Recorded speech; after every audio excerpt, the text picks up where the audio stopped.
अपने फनी का बच्चों वाला बर्थडे मनाकर जो चालू नाम की जो चिड़िया है वो अपने फनी को लेके फिर से फुर्र हो गई है मुंबई में। तो hi friends, welcome back to my channel. Channel में न्यू है तो चैनल को सब्सक्राइब कर लें और साथ ही साथ बेल आइकन प्रेस कर लें, जिससे कि मेरी आने वाली वीडियो की नोटिफिकेशंस आपको पहले ही मिल जाए। कहने का मतलब ये है कि जब अम्मा वहाँ से आ रही थी तो वो जो इनकी फरिश्ता बहू थी वो बड़ा दिलासा दे रही थी। पहली बात तो एक तरीके से वो दिलासा कह लो या क्या कह लो, मुझे बड़ा अटपटा सा लगा। जब अम्मा वहाँ से निकल रही थी ना तो वो अम्मा को पास तक नहीं आने दे रही थी और अम्मा को थोड़ा सा आगे को पुश करते हुए कहा, अरे इतना रोने की क्या बात है, 20 दिन तो वापस आना ही है और मुझे नहीं लगता कि ये 20 दिन यहाँ पर टिकी हुई है। वो सारा प्री प्लान था, क्योंकि अम्मा को जिस तरह से ट्रीट किया गया था वो लग नहीं रहा था कि अभी भी वो सारी चीज़ें भुलाई गई होंगी जो अम्मा ने जाने अनजाने में गलती से वो सारी चीज़ें बाहर खोल दी हैं। और ये सारा प्री प्लान करके अम्मा को भेजा गया है, क्योंकि उसका प्रूफ ये है कि जब डब्बा अम्मा से वहाँ से कहकर और सामान लेकर निकल रही थी तो अम्मा कितनी शॉक्ड थी। अगर उनको पता ही नहीं था कि ये आज जा रही है तो कह क्या रही थी कि नहीं अम्मा नहीं जा रही है इस बार और हम जा रहे हैं। तो कहने का मतलब ये है कि ना तो उसने अम्मा को बताया कि वो कब जा रही है और ना ही अम्मा को पता था कि वो कब जा रही है। तो कहने का मतलब ये है कि डॉक्टर खाला को भी ये नहीं पता होगा कंफर्म कि कौन से दिन की टिकट हुई है, क्योंकि इस बार डॉक्टर खाला को तो जाना ही नहीं था। क्यों नहीं जाना था वो रीज़न हमें समझ में नहीं आया, क्योंकि एक तरफ जब वहाँ पर छोटी वाली खाला भी आई हुई हैं तो ये तो एक बेस्ट अच्छा मोमेंट हो सकता था कि तीनों बहनों को एक साथ रहने का, लेकिन जिस भी वजह से नहीं गए हमें नहीं पता, क्योंकि यहाँ काम ही क्या है उनका। कहने वाली बात यह है कि जब दोनों बच्चे भी वहीं हैं, हस्बैंड भी नहीं है, तो फिर अकेले यहाँ पर करेंगी भी क्या। और इसी वजह से तो वो भी मुंबई में रहती हैं मैक्सिमम टाइम। तो इस बार खाला नहीं गई तो क्या रीज़न है पता नहीं भाई, ये बेहतर जाने।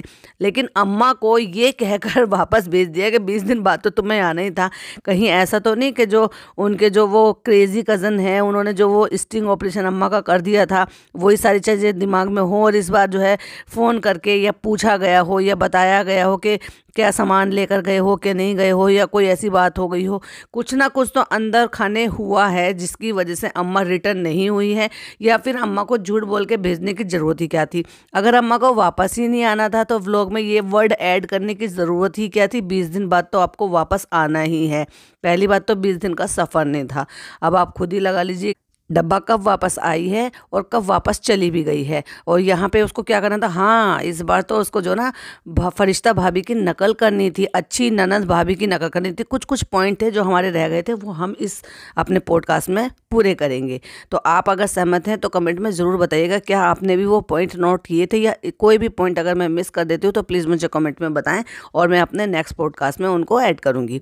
तो कहने का मतलब ये है कि अब इन पर अच्छी भाभी का भूत सवार हो गया था। ब्राइड टू बी कर रही हैं और फिर जो है केक बना रही हैं साथ में। और आपने अगर नोटिस किया होगा तो बार बार एक ही बात दोहरा रही थी कि टीवी सीरियल की अगर ननद भाभी होती है ना तो वो एक दूसरे का केक बिगाड़ देती। अरे भाई कौन से ज़माने में जी रहे हो। जो सेलिब्रिटी होते हैं या जो एक्टर होते हैं वो जो भी एक्टिंग करते हैं वो सारी चीज़ें जो है ना रियल ही नहीं होती है। वो क्या होता है कि सब काल्पनिक होती हैं। ऐसा नहीं है कि आप दुनिया से अनोखी नहीं हो। अरे दूर क्यों जा रही हो, बहुत ज़्यादा दूर जाने की ज़रूरत नहीं है। अपनी भाभी को ही देख लो, क्या कुछ नहीं किया उन्होंने आपके लिए। आपका जो पूरा हुलिया बदल दिया। आज जहां आप स्टैंड करती हो ना उसमें 99.9% आपकी भाभी का हाथ है और 0.1% आपकी मेहनत का है।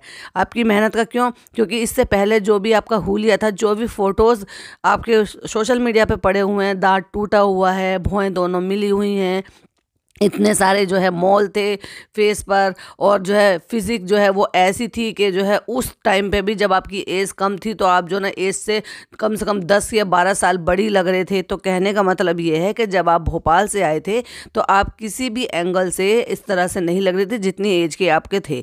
लेकिन आपकी भाभी ने ना केवल आपका हुलिया बदल दिया बल्कि आज जिस जगह पर आप खड़े हैं वो बिकॉज ऑफ आपकी भाभी। लेकिन आप कहीं पर भी उनका शुक्रिया अदा करते हुए या कहीं पर भी मेंशन करते हुए नजर नहीं है। अभी रिसेंट हमने आपकी जो आपने रील डाली थी या जो अनम के साथ जो भी आपने किया था, जो इंटरव्यू था या पॉडकास्ट था, वो हमने आपका सुना।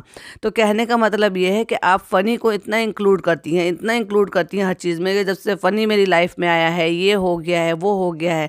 पर एक बार भी कभी ये बोला कि मेरी भाभी ने मेरे लिए क्या किया है क्या नहीं किया है। आज जो भी मैं स्टैंड करती हूँ वो बिकॉज ऑफ मेरी भाभी। अगर वो शायद हमारी लाइफ में नहीं आई होती तो आज भी हम भोपाल में रह रहे होते और एक नॉर्मल ज़िंदगी जी रहे होते, ना कि सेलिब्रिटी की ज़िंदगी जी रहे होते।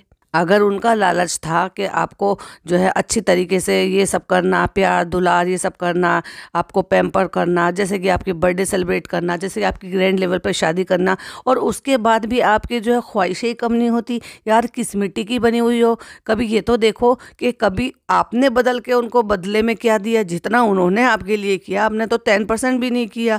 कभी ऐसा हुआ कि उनकी प्रेगनेंसी में आपने किसी भी चीज़ के लिए उनको पूछा हो कितनी क्रेविंग होगी, कितना मन होता है, जबकि उनको तो वैसे भी वो बहुत उम्मीद के साथ वो प्रेग्नेंट हुई थी, तो कितनी ख्वाहिश हो रही होती कि अम्मी आपसे पूछती, उनसे पूछती, आप उनको चीज़ें फेवरेट चीज़ें बना बना के पूछते, उनके साथ टाइम स्पेंड करते, उनकी फीलिंग को जो एक्सप्रेस करते, उनकी फीलिंग को शेयर करते, अपने व्लॉग में दिखाते, एक अलग टाइप का बॉन्ड होता।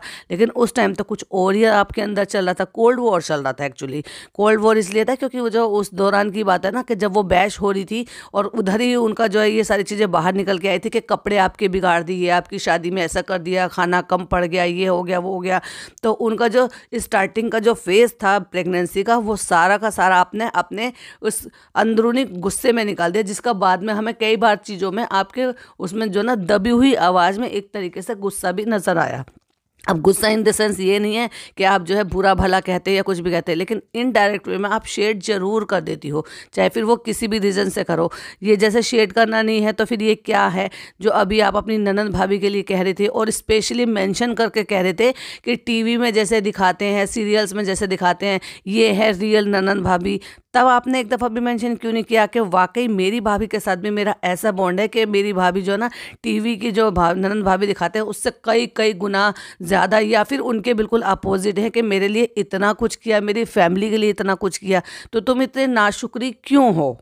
फ़नी आपकी लाइफ में आया 8 साल पहले, 6 साल पहले, क्योंकि 7 साल पहले के तो आपके जो वो चुम्मा के, गीली चुम्मी के वो जो मैसेजेस हैं वो ऑलरेडी पूरे सरेआम वायरल है, जो कि सबको पता है कि आपका कुछ चल रहा था। भाई इतना समझदार होने के बाद कि बाप की ज़िंदगी जो है मैं जी रहा हूँ और मैं जो है अपने पापा की तरह से बाप के फ़र्ज़ निभा रहा हूँ, तो वो जो बाप की जगह जो फ़र्ज़ निभा रहा था उसकी नाक के नीचे ये सब कुछ कर रहे थे। और जबकि वो सोशल मीडिया पे था और वो एक्टिव भी थे, और वो सारी स्टोरी डालना, पोस्ट डालना, क्या उनको कभी कमेंट नहीं दिखाई दिया आपको किस तरह के आप कमेंट करती हो और किसके साथ ये सब गीली चुम्मी और ये सारी चीज़ें हो रही हैं। तो ये सारी चीज़ें जो है इसीलिए मैं कहती हूँ ये सब फेक होता है, स्क्रिप्टेड होता है। जैसे कि वो स्क्रिप्टेड एक जो है लिख दी गई पूरी, जैसे इनको स्क्रिप्ट मिलती है ना सीरियल्स में, सो वही अपनी ज़िंदगी में अपनाते हैं। एक तरीके से पूरी स्क्रिप्ट इन्होंने पढ़कर बता दी कि हमारा जो है नाक के नीचे ये चलता रहा, हमें इन्होंने बताया नहीं।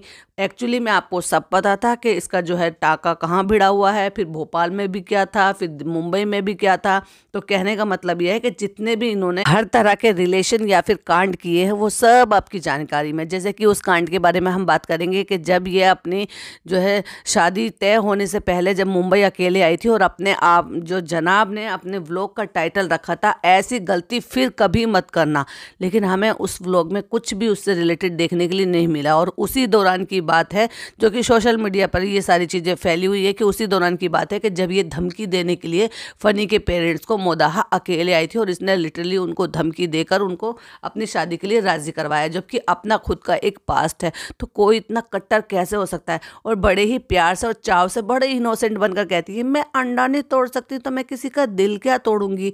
तुम दिल भी तोड़ सकती हो, तुम कोई भी चीज़ तोड़ सकती हो। तो जैसे एक तरीके से मैं तो यही कहूँगी भाई किसी का घर ही टूटा है, अगर आपके बॉयफ्रेंड की मदर ने अपनी ज़िंदगी ख़त्म कर ली इसी के सब चीज़ें के चलते हुए, तो तुम्हें बिल्कुल गिल्ट नहीं होता, अल्लाह से ज़रा भी डर नहीं लगता, और उसके बावजूद भी तुम सीना चौड़ा करके उसी मोदाहा में इसी तरह से घूमती हो, कहीं बुलावा लगा रही हो, कहीं पार्टी मना रही हो, कहीं जो है लड़कों के साथ जो है पूरे गाड़ी भर के 2-2 बजे तक जा रही हो। ना तो कोई ये कहने सुनने वाला है कि भाई तुम बहू हो तो कम से कम बहू की तरीके से रहो। ठीक है मुंबई में तुम्हें जो करना है वो तुम वो करो, एटलीस्ट कम से कम जहाँ की बहू हो वहाँ की बहू के तरीके से तो रहो ना। तो और दूसरी बात वो कभी कुछ नहीं कहते, पेरेंट्स जो है वो बेचारे इतने सीधे हैं कि वो एक बार के डरे हुए, इतने डरे हुए हैं कि वे कभी कुछ नहीं कहते, ना तो फ़नी से शिकायत करते। पर बीच में दबी हुई आवाज़ में कुछ सुनने को मिला था के बीच में इनकी सगाई, जो ये एनिवर्सरी थी ना, एनिवर्सरी के बाद कुछ अनबन हुई थी, जो कि वहाँ पर मोहल्ले में अड़ोस पड़ोस में सुनने को मिला था कि कुछ यूटेंसिल्स फेंकने की भी आवाज़ आई थी, ज़ोर ज़ोर से बोलने की भी आवाज़ आई थी। तो इनके बीच में कुछ हुआ था।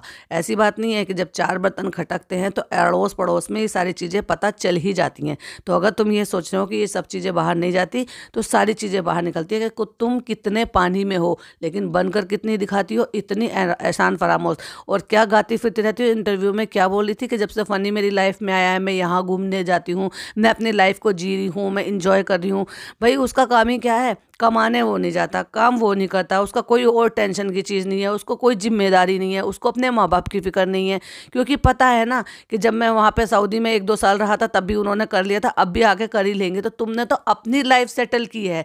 जैसे लाइफ सेटल होती है ना कि भाई ये होता है कि भाई मैं भी ये करूँगा, एक गोल होता है। आपकी लाइफ में कोई गोल ही नहीं है। आपकी लाइफ का गोल तो आपने जब भी तय कर लिया था जब, हो सकता है स्टार्टिंग में शायद अफेयर शुरू हुआ हो, लेकिन उसके बाद जब आपने देख लिया कि ये अच्छा खासा अर्न कर रही है, वो भी बिना किसी मेहनत के, घूमना फिरना, एंजॉय करना, ये सब चीज़ें दिखाना, तो इससे तो आसान कुछ और तरीका है ही नहीं कमाने का। तो मैं भाई क्यों सऊदी जाऊं, क्यों अलग रहूं, मैं वहाँ इसके साथ आराम से रहूंगा। और आपने मन ही मन बना लिया कि भाई ठीक है, अब आगे की ज़िंदगी मेरी सेट है, मेरी भी सेट है। जब मेरा मन करेगा अपने यार दोस्तों को ऐश आराम कराऊंगा, जब मेरा मन करेगा मैं घूमूंगा फिरूंगा, अच्छी लाइफस्टाइल जीऊंगा। और मुंबई में अपना एक किसी का घर होना बहुत बड़ी बात है, लेकिन डब्बा की वजह से आपको एक रिहायश यानी कि एक घर रहने को वहाँ पे मिला, एक गृहस्थी बसाने के लिए मिली, जो लोगों का सपना होता है। अब सपने की बात है, इनका जो भाई है जब वहाँ से आया था तो क्या वो अचानक से इतनी जल्दी वो अपना अर्न कर पाया था, क्या अपना घर बना पाया था, जिसमें कि लोगों जो को स्ट्रगल करते करते ज़िंदगी गुजर जाती है और बहुत मेहनत के बाद इतना सब कुछ अचीव करते हैं। लेकिन आपने तो फ्री फंड में अचीव कर लिया। मुझे तो एक बात ही समझ में नहीं आती डब्बा की। अगर आप रीसेंट व्लॉग देखेंगे, जिसके ऊपर अभी हमने पॉडकास्ट नहीं बनाया, नेक्स्ट पॉडकास्ट हमारा उसी के व्लॉग पे होने वाला है, तो अगर आपने देखा था कि जब ये निकल गई थी वहाँ से और ये झांसी में एक होटल में रुकी थी 6 घंटे, क्योंकि इसकी ट्रेन लेट थी, और अपने साथ 4 बंदों को लेकर आई थी। क्या जरूरत थी 4 बंदों को लेकर आने की? मतलब तुम्हें कोई छोड़ने के लिए गया था? लिटरली 2 बजे ये होटल से बाहर निकल रही है, और उसके साथ जो है एक कोई येलो जैकेट वाला था जिसने सर पर शायद मफलर बांधा हुआ था, एक वो जो जिसको बबलू बबलू कहते हैं वो था, एक इनका ड्राइवर था, और एक लड़का और था। मतलब 4 लड़के थे, फिर फनी था, फिर ये था। मतलब 4 लड़कों के साथ जो है तुम वहाँ पे होटल में रुक रही हो, इंतजार कर रही हो। या तुमने 2 बजे उनको घर से बुलाया ठंड में कि तुम 2 बजे आ जाओ, क्योंकि गाड़ी तो एक थी, और ऑलरेडी अगर आप देखोगे स्लो करके तो गाड़ी में जब ये ट्री और ये बता रही थी होटल का नाम, तो वो ऑलरेडी गाड़ी में बैठा हुआ था जो भी वो बंदा था। तो कहने का मतलब ये है कि फनी बड़े मज़े से आराम कर रहा है, और जो कि उसने कमिटमेंट शायद अपने दोस्तों से किया भी होगा कि मैं तुम्हें भी अपने साथ ज़िंदगी की ऐश कराऊंगा, जो कि वो कर भी रहा है। तो भाई ये कुछ पॉइंट थे जो मैंने जो है छोड़ दिए थे, उनके ऊपर आज इस टॉपिक पे हमें बात करनी थी। वीडियो पसंद आए तो लाइक शेयर कीजिएगा, चैनल पर पहली बार आए हैं तो सब्सक्राइब कीजिएगा, और आपका क्या कहना है कमेंट में डेफिनेटली बताइएगा। तो चलिए मैं मिलती हूँ आपसे नेक्स्ट पॉडकास्ट में। टिल देन बाय बाय, अल्लाह हाफिज़, टेक केयर।